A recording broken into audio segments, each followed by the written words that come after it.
All right, welcome back. It's Corbs, aka Mr. 10 out of 10, and I have a legendary guest today, Mr. Sweet&Ire himself. How you going? Yeah, kia ora, brother. Kia ora, brother. Beautiful brother, how are you? Yeah, not bad. How are you today? Good, my brother. Just finished funeral. Uh, Just come from a funeral. We're gonna pay some respects to a legend. oh, A good friend, brother Love. Brother Love, his wife passed on, so we went and paid some respects to the brother. no, that's lovely. I appreciate that. It's good. And yeah, like I appreciate you making time here today. So, thank you. Awesome, my brother. I just got in about 10 minutes ago and ran in here and tried to get everything set, and we got to make it work. Yeah, now respect. I love it. So, okay, so the first thing I want to ask, I want to take it back to the beginning. What started your passion for music? Oh, passion for music. Oh, I've always loved music since I was a little kid. But one day I had a dream. People would laugh at you and go, "Had a dream." But yeah, now I understand where old Biggie came from. When Biggie said he had a dream. I had a dream. I had a deep sleep dream that I was really on stage with Tina Turner. I don't know why it was Tina Turner, but it was Tina Turner. I don't know why we were singing Simply the Best, but we were singing Simply the Best.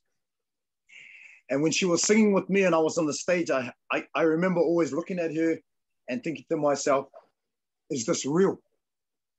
Because it was like you're in that deep sleep and everything seems real. When I looked at the crowd, I could see everyone cheering and calling my name.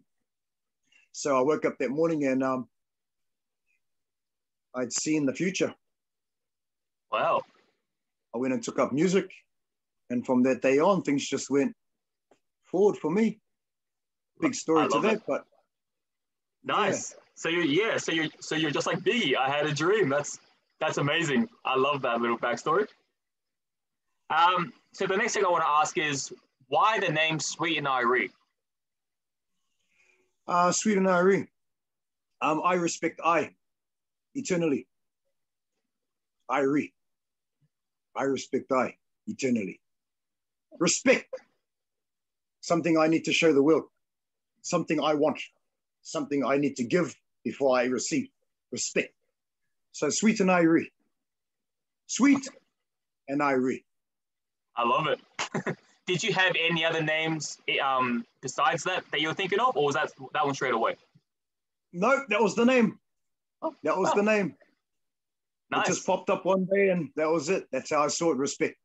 So in the Bible definition for Ire is nice, beautiful, fine. Anything positive is Ire. How do you feel? I feel Ire. So that's where I got it from, Sweet&Ire. People believed it was two people, Sweet and Ire. People didn't believe, When I had to explain it to people, it was how I was describing my music. Sweet&Ire sound. Sweet and nice, sweet and respectful sound. No disrespect in it. So it helps me remember what I'm singing. The name Ire helps me remember when I write music, there is no swear words, there is no dissing anybody, and there is no disrespect. It's always giving thanks and praises to the next man. That's giving respect. So if I keep doing that, I start to earn respect. People give me respect back. That was my whole reason for doing it. It wasn't short-term, it was a long-term thing. So Ire to me is a respect that has to be from this day to our last breath. Yep. Respect. Nice. I love it. I love that explanation, and yeah, nothing less to say. I just love it. That's a great explanation. So the next thing, how early into your career did you start to notice, oh damn, I'm starting to get a good following. I'm starting to get a big following. Like how early did you notice this? I think I got into music. I did my 36-week course in music, in contemporary music, for my practical certificate. For my theory. I did practical all the time, play this, play that. Did a few classes of bass guitar, piano, drums, guitar, everything. I tried everything, vocal lessons, whatever I can find. Then I took up Theory. I did that for 36 weeks. And then from 36 weeks on would probably be about 4 months. I became this guy. I got a phone call from Dawn Reid, Universal, asked me if I would be on one of their singles. I jumped on the single, and that was Take It Out South. And that song just blew up as a South Auckland anthem. I became community hit, just community hit. And from then it started to, the community help get me out of the community. So what I had to do first was impress the community, to show them that I'm here to represent you. And if I pass the test, you will help me represent outside of who we are, our community. And it started to work. So we did Take It Out South, and after Take It Out South, we did Feels Like Magic. And then Feels Like Magic just became a big, lovable hit to everybody. Everyone loved it. I started getting some awesome comments about the song. It sold gold. So that sort of cemented me in as who I am. Then I seen management and they told me it's time for you to make an album, because people are asking who this guy is. It's just popped up from nowhere, and did 2 singles so far that has caught the ears of the community. So I sat down with management and we decided to do an album. And that's where Localize It came out. Localize It was a way to localize our local music. Localize it. Our local music needs to be out there. So we called it Localize It, to tell our community that we are trying to help get your music out there too. Our local music. It's about our music. That came out, it debuted at number 8 on the New Zealand Top 40. So it done really good for us. It helped me. So we went on to another album, and that did the same thing for us. Debuted at number 10. So, and I haven't really released anything since. I've been just doing my own thing, and I have a few things up my sleeve.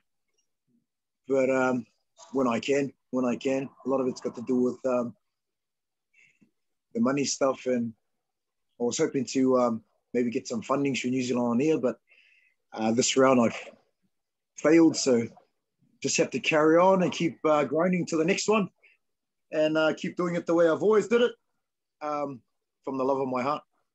Yeah. Well, I love your inspiration. I love, I love how you're starting from the roots up. A lot of people that I find, a lot of artists, they don't really care about the roots. They just want to become famous and rich and, don't care. But you obviously care, and I really respect that. I'd rather be a community hit, a local hit. I'd rather walk down the street and the man that's walking up to buy bread says hello to me. Yeah. Because I'm not around these people on the other side of the world, so I don't really care about how anyone feels, or I just care about the local man in my community. And if he's inspired by what I'm doing, I'll keep doing it. Yeah. Nice. Well, actually, that kind of leads on to my next question. Did you notice any difference? When those 2 hits blew up, did you notice you were starting to feel famous? Like, were people coming up to you, autographs, photos? Yep. Yeah, I had a lot of people come up to me. I even had my own friends knock on my door at night times with their kids for photos, just to tell their kids that this is my school friend once upon a time. Yeah, I had a few strangers pull up to my door for photos. Yep. But I always felt like I want to be tangible. Yep. I want to be that artist that people can knock on your door, and I will open the door and I will say hello. And you ask me a photo, I will have a photo with you. Why? Yep. Because I'm the guy down the road. Yeah. That's how I want people to feel. I don't want people to look at the TV and see some guy and go, oh, he's big time famous. Who said? Brother Ed just lives over there. And he doesn't act like that. Just lives over there. Yeah. And this is how I want it. Because when I wasn't doing this, and I used to see Savage, I used to go, wow, there's Savage. Wow. I've had a few photos of them in the supermarket. Run up. Oh, bro, can I have a photo? Then I signed the same label as him. And now we just like, my brother. So I see people different ways now. I don't see them as you're this big time famous person. I want to see who you are as a person. And then what you do on stage, cool. But who are you in here? Yeah. That's my way of getting close to people.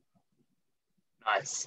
You know, I remember one time because I'm actually from New Zealand, and last time I was in Auckland, this is like 6 years ago. Me and my family, we saw Jake the Moss, Tamara Morrison. We saw him, and my dad. The first thing my dad said was, "He's shorter in real life.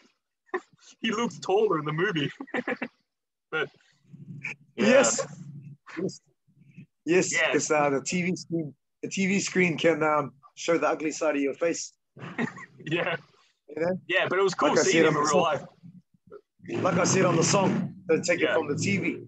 Yeah. It only shows the ugly side of my face. Yeah. That's my way of saying when we do something negative, they promote it on TV. They go and say, oh, South Auckland kid, done this, done this, done this. Negative. And they put it all over the TV. But when we show them the other side, it's never been told. They don't say, oh, South Auckland boy, achieved it, cracked it. Yes, good on you. You're from South Auckland. They don't say that. They just say, oh, David Tua from Aotearoa. David Tua was taken from the South. Yeah. You know, Ray Sefo is taken from the South. Jonah Longu is taken from the South. And they need to start acknowledging that so that our babies can feel confident and know that they have representatives in their hood that have been to places that you could never believe. Yeah. Without those goals, how can our kids achieve and want to be there? When they keep looking at the TV and seeing the next man there and not our own.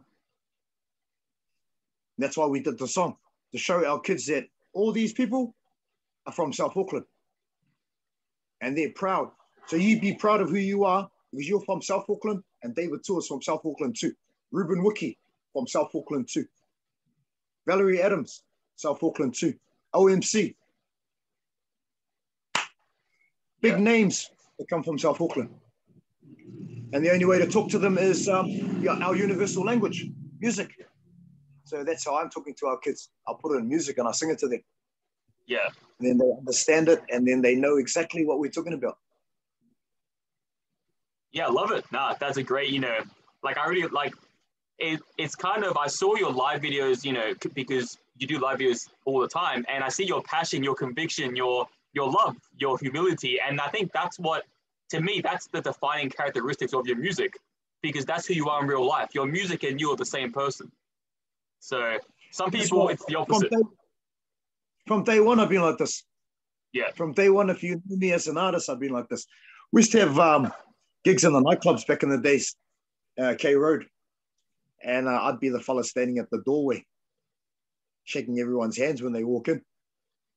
And people are buzzed out like, what's he doing standing there? Wow, he's right there saying hello to us. So, mate, it is my show. It is my gig. And this is my house tonight. And I am welcoming you into my house. I don't believe us as artists should be sitting at the back there and letting people come in and come in and come in and come in and come in and come in, and they're paid top dollar to watch you. That's the respect they had for you. And the disrespect we have is we go and sit in the back and we hide away until the show starts. Then we come out, we do our thing. We don't even communicate with these artists or talk to them. We just talk into a crowd, And I believe that's wrong. So I used to stand at the doorway and shake everyone's hand. And when it's time to walk on the stage, I'll walk through the crowd and get on the stage and sing to everyone. It made me more tangible to the next man. So that when you're finished singing, you know you're in a safe area, you're in a safe place. Everybody in this crowd loves you because you've just become part of the home. You have just welcomed them into your home. Yeah. And I always tell everyone that a man will be more open if you opened up the front door and said, hello, come in, welcome to my home, have a good time. A man will feel more welcome. He won't stand in the corner now like, oh, I don't want to be here. Or let's think music. Or what am I doing here? And getting more alcohol in them and getting more negative. But if you showed him some positive when he walked in the door, it's over. He can't help himself from being positive. The more the music played, the more he got more positive and just, yeah! Because I've seen it. I've seen the results. I've did gigs where I've seen gang members stand in front of me with a negative look on them. Like who the hell is he? Bob Marley wannabe? What the hell does he think he can do? And then we start to sing. And I give thanks and praises to these individuals. Before you know it, they're the first one standing in the front of the stage, trying to shake my hand and thank me for changing their whole way of thinking. The way they thought when they walked in the pub is different to now how their mind's working. They're more positive now because this guy just made me feel like I'm a part of this environment. This is my home as well. Yeah. That's what music's meant to do. Brings us all together. Jah love. I agree. That's where Jah love comes from. Yeah, you're doing a great job with that. Yeah, I love it. And look, so going on from this, your album Ire Inspiration, 2012, I believe it came out. So what was your mindset behind that going in? I don't think there really was a mindset behind that. That's why I left Universal. So I wasn't really happy with the way they presented that album. And I feel like they didn't do the mahi with the putia that they were given to do the mahi. You know, we were funded from New Zealand On Air, a lot of money to do the album. And I can hear the album. I know if you've done something with that album, and I know if you mastered that single, and I know if that single is the same way I gave it to you before you were meant to take it into the studio and get it mastered. I know. So I wasn't happy with that album because I knew there was stuff on there that wasn't worked on. They did not do what I wanted them to do. So I left. I walked out and left. That I had enough, man. I wasn't even signed to them for a second album. One album.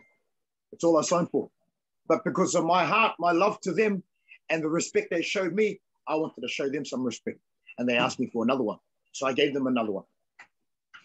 And after that, it just turns out I just wasn't happy with the way it was promoted, the way it was presented, everything. Oh, well, for me. That's another sign of your character. Most people, I mean, I'm not an artist, but I feel like most people, when given the opportunity, they wouldn't have the courage to leave. They wouldn't have, to leave a label like the way you did. So, that's more sign of your character. Oh, I always tell my kids, we're leaders, not followers. Yep. We're leaders, not followers. The more we follow somebody, the more our kids are going to follow. Yeah. So we need to start building our own journey of life. People say I'm living my life, but are you really living your life? Or are you doing what somebody else is telling you to do to make you believe you are having an enjoyable life? Yeah, I've been there, done that. I was signed to Dawn Road for 13 something years. Happy, thinking I was happy, believing I'm winning, doing all these positive things. But I've had time to sit back and think about it and think, I could have did better. Could have did better if I had my head screwed on the way I have it screwed on now. Because back then I was young, dumb. Just fell into this trap of, wow, I'm signed to the label of Decepticons. Wow, I'm in the same studio with the Decepticons. Wow, we do things together. They were beautiful boys. Beautiful artists, beautiful boys. We got on awesome. But I think there was a mix-up somewhere in management that spoiled our passion. They don't realize that management can kill your passion for music. And then they start forcing you to do more music, and the music you are doing is fake. Now that's where the second album comes in. Because you get forced to do something that you don't want to do, that you feel like it's not working the way it should be. We're a team. There's no I in team. So I'll give you respect, you give me respect. But when people take advantage of you, you just don't want to, nah. Best thing is stop it right there. Stop the disrespect right there. They're not going to stop it because they're the ones giving the disrespect. So if you stop it right there, there's no more disrespect. You can now shake the man's hand and say, love you, my brother. Love you, my brother. He won't disrespect you anymore. Why? Because you stopped him from doing it. But if you don't stop him, he is going to keep doing it. And that's what I did. I went in and stopped it. I walked away and said, no, I had enough. no more Universal. I had phone calls in there. We had our little raru-rarus, they would call it, argues about it. But I just stood up and said, mate, I'm a South Auckland boy and I don't care what you have to say. I will stand up in front of anybody and say, mate, I had enough of the disrespect I've been given. And if nobody wants to listen, then that's their problem. But that's how it's going to be where I come from. I told my kids we're leaders, not followers. Bob said we need more leaders. Bob said we need more leaders in this world, less followers. Yeah, I that's agree. Why I'm doing this. No, I love it. I love everything. And so, okay, so obviously that album wasn't, it wasn't a positive experience. But if I may ask one question about it, the Psalms of Bob Marley. That's the one song I'm most curious about because for me, the songs are beautiful. It's the intro track. So what was your inspiration? Are really beautiful. Yeah, they are beautiful songs, but production-wise, that's what I'm talking about. Is production-wise. Yeah, well, I did all the songs. The songs are beautiful. I don't hate my songs. I love my songs, but I know they could have came out even better. With the money we were given, that they were holding, the songs could have come out a lot better than what they did. Some of them sound like they were just recorded in the garage. That's how I feel. The garage, gave to them, they put on the album, save some money. If I knew that was going to happen, I would have just did that myself. I wouldn't have had to I got them as my management. I could just went in the garage and made an album from my CD and then put it in, release it. I wouldn't need to go to get funding for $50,000. A lot of money. A lot of money to be disappointed with your own album.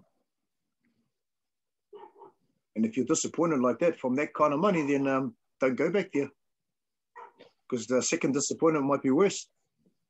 So stop there. We're not doing it again. Well, okay, so lean on from that. The next thing I want to ask is and I know you briefly talked about it earlier, but what does the future look like for you and Sweet&Ire? Anything tangible you can tell us right now, or any future goals you want achieved in the near future? No. I'm just living life to the fullest. Yeah. I'm just living life day at a time. This thing was not something that was in my mind. It was a song that just came out, and I played the song, and the next day it had things, so I carried on with that. The next day there was more positive, so I carried on with that. If there was negative, then I wouldn't carry on with it. So I'm just living life by day. If there's positive, then I will carry on walking. If there's negative, then I'll go in my garage, my cabin, and shut the door and shut the curtains and hide in there. But that's how I work. Positivity will keep me going. Negativity will hide me away. But I believe that I'm helping people live life to the fullest. I've had so many people thank me for helping them find life again, helping them find their journey of life, the positive side of their journey of life. So my goal now is to just keep helping people love life. I did what I achieved to do, really. I feel like I have done what I've achieved to do. I came to play music because I thought of how we stand here today and we still talk about Bob. Bob's been dead 40 years, something like that. Bob's been dead. And we're still talking about him like he was just over here. Bob hangs in everybody's house. That's what I want. That's exactly what I want. I want to die and people still talk about me and still know. Remember Brother Ed? He saved my grandpa's life. Why we have a beautiful life today is because my grandpa got off P way back in those years when Brother Ed brought out this Band to Burn thing and said, I love you, Dad. Brother Ed told my dad he loves him, and my dad got off meth. And it gave us a better life. This is what I want. I want future stories that people see my kids and go, I remember your dad. Your dad came to Tonga and he fed the poor. He drove to Tonga. How the hell he went through that stress of an airplane, and for what? We went there with nothing. We came home with nothing. And I sat there and I said to my wife, I put my body through that. I put my stress through. I get anxiety when I hop on a plane. Before I even hop on a plane, I'm sitting at home thinking, man, I'm going to get on this plane. How long's the flight, hon? Oh, man, maybe I can fall asleep and wake up and this is me. But I jumped on the plane and I went to Tonga for the love of my heart. And we supplied stuff to these school kids that had nothing. 400 school bags with a pencil, a rubber, a coloring pencil, all in this bag. And we gave them out to all these kids that didn't have a bag, school bag. 300 kids. And those are the stories I want people to talk about. These little Tongan kids who one day grow up and might be a lawyer here, a police officer here on the other side of the world. And they'll hear my name and they'll say, I remember him. I remember him when I was a little kid. He came to Tonga when nobody cared, when the king didn't care. He came to Tonga and did a big show at the Queen Salote Hall, and they gave all the proceeds back to Tonga. Bought all these bags and pencils and things and said, you have it. You know, I was told stories by these Tongan people over there that they have celebrities, Tongans, that go over there and do their things, musos, they go over there and do their things. They do their gigs and then they pack up and they go home. So they saw it as, you've just come here to share us music. Yeah, there's more important things they need over there. So music is something that come for free. Come for free. So we can dish it out for free. And what we make from it, we don't need it. We give it to the man who needs it. And that's why I do this. Because I want people to remember me like that. He will take his last dollar and give it to you. Why? Because he will go out there and sing for another dollar. Simple as that. Yeah. It's the Sweet&Ire way. To me, it's the Sweet&Ire way. Respect. Yeah. I respect I. I respect I. Eternally. Forever and ever. Well, I mean, that's also one of the big reasons why I wanted to get you on interview, because I know I know based on what I've researched about you and your live videos, I know what kind of person you are. And who knows, this interview that I'll post, it might help someone. I have no idea, you know. So so I just want to post it to the world to see it will. The real you. It will help somebody. It will help somebody. Yeah. It will help somebody. Everything you're posting is helping somebody. We don't know, but it is. You know, it is helping somebody. Even if they come back with a negative comment, it has helped them release that negative. Yeah. They've released that negative and brought it out onto us. Now it's not in them anymore. So we take the negative. Take the negative, we laugh about it. Thank you. Awesome. Hope you have a beautiful day. Because we have helped them take the negative away. I'd rather somebody come on Facebook and start swearing at me than know that they're out on the road beating somebody up. Wow. So I'm keen to take the negative and take your mama away, and we win. So we are helping them with everything we do, whether it's positive or negative. They say to us, we're helping them, bringing them out of the closet when they talk to us. Some people don't even say anything. And then they see something and they go, oh, F you and F you and F you. Well, I brought you out of the closet to say that to me anyway. Yeah. Wow.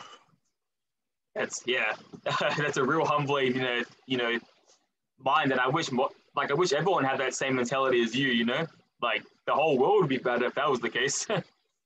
Awareness. That's all it is. Awareness. We keep sharing awareness, then the next man can learn it, and the next man can learn it. Like they said, Rome wasn't built in a day, but it was built. So we just, baby steps. Not in my generation, not in my lifetime, but maybe in the next lifetime. I'll probably take my last breath and it still hasn't worked. But then hopefully my kids will carry it on and keep telling the message of their dad. Well, for you. Yeah. Well, now talking about the music side, I want to know, there's a question that's been on my mind about you. What is your opinion on music today? As in, like, about streaming. What's your opinion on streaming? As in, compared to physical copy, are you a fan of the streaming, or are you more of old school CDs and vinyls? I don't really, I'm not one of those ones that will judge that kind of stuff. I just think the world is revolving the way the world is revolving, and we just have to go with it. Yeah. The more we complain and cry about what's happening in the world, the more negative we become. And then we stop doing what we're doing to make us positive because we're complaining about what the next man's doing. Yeah. I used to do that when I first came out with music. I used to see my music on somebody else's thing, see somebody else downloading my music and somebody else. And I used to get angry. I used to go to the manager and say, bro, I just found this website here that's got all my music on and doing this. And the best thing he said to me was, there's nothing we can do about it yet. That was it. That's all he needed to say to me. There's nothing we can do about it.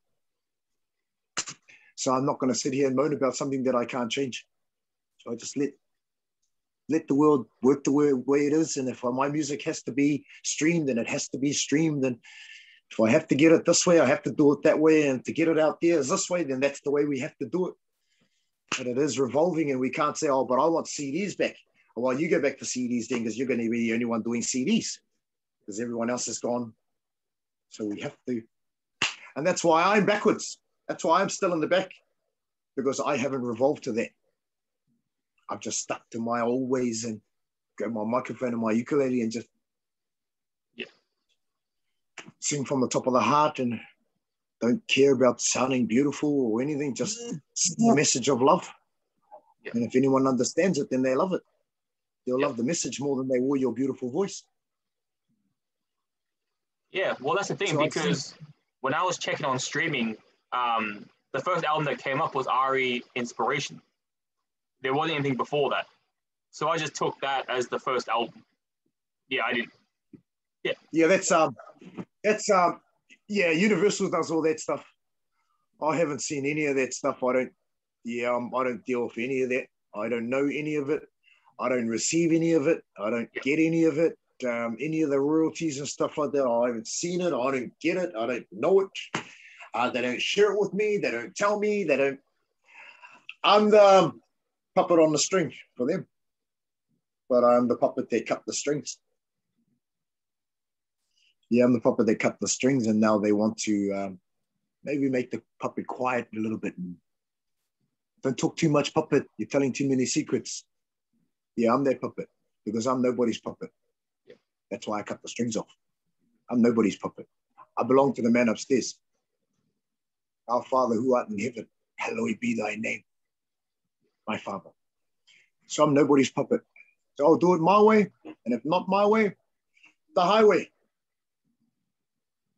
Love it. Yeah, no, I love it.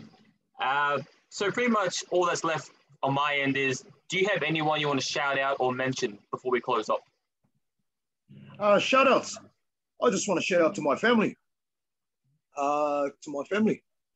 Yesterday I was talking on my live and I just realized that I've been doing this all by myself. My band, the burn, my music, everything, I've been doing it all by myself.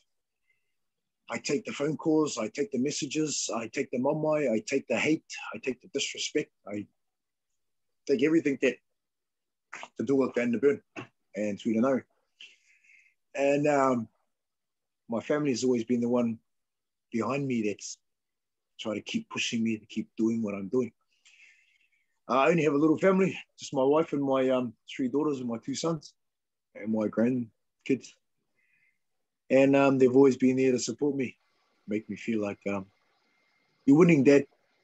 No matter how you're doing it, you're winning. So my shout out is to my family.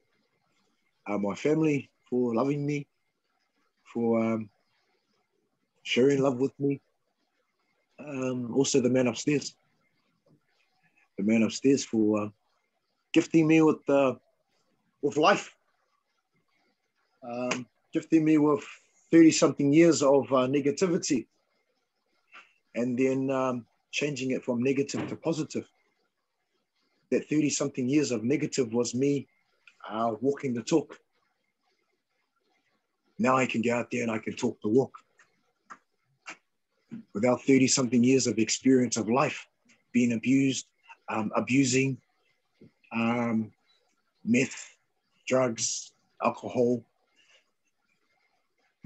Right here, South Auckland boy, born and bred.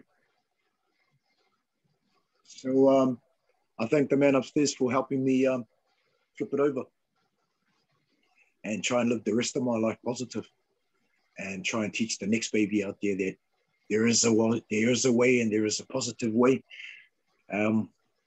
Hopefully I live my negative to give you positive, because I don't want the next kid to have to go through another 30 something years of negative, disrespect, no food in the house, just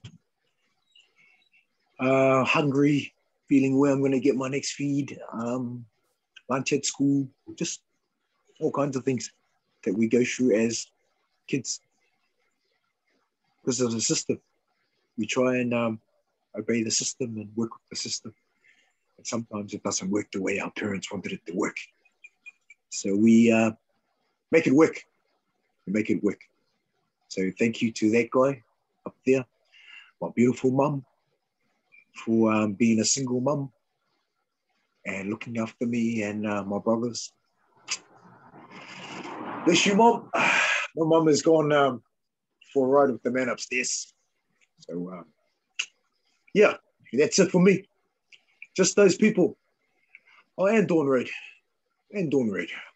Brother D, Brother Andy, awesome, beautiful men. Sometimes business can catch you a bit messed up, but as men, beautiful men. Mariko Savage, Alfred Divolo, beautiful artist. Divolo for opening the door for me when I walked in the studio for the first time and saying, come in, saying, welcome to our, that stuff people don't know how overwhelming that stuff can be when you get somebody like Mariko opens up the door and says, Jim, my brother, come in, my brother. Part of the family. So all those guys I want to say thank you to. Thank you for letting me be me, share me. Enjoyed my life with them. I enjoyed the entertainment. Yeah, just all those guys. And you for helping me share the story.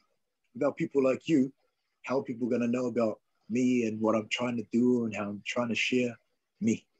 So thank you, my brother, for being you. So good, thank you. So yeah, once again, I just want to thank you for taking time out, rushing over here to this interview. I really appreciate it. We've been going back and forth, talking with voicemails, and I love your music. I love your live streams, and I'm always here to support you whenever I can. Thank you, my brother. Thank you, my brother. Right. You have a beautiful day, my brother. Thank you. Thank you for your time, and say hello to the founder for me. Cheers, my brother. You have a beautiful day. Love you, my brother. You too. Have a good one. Yeah.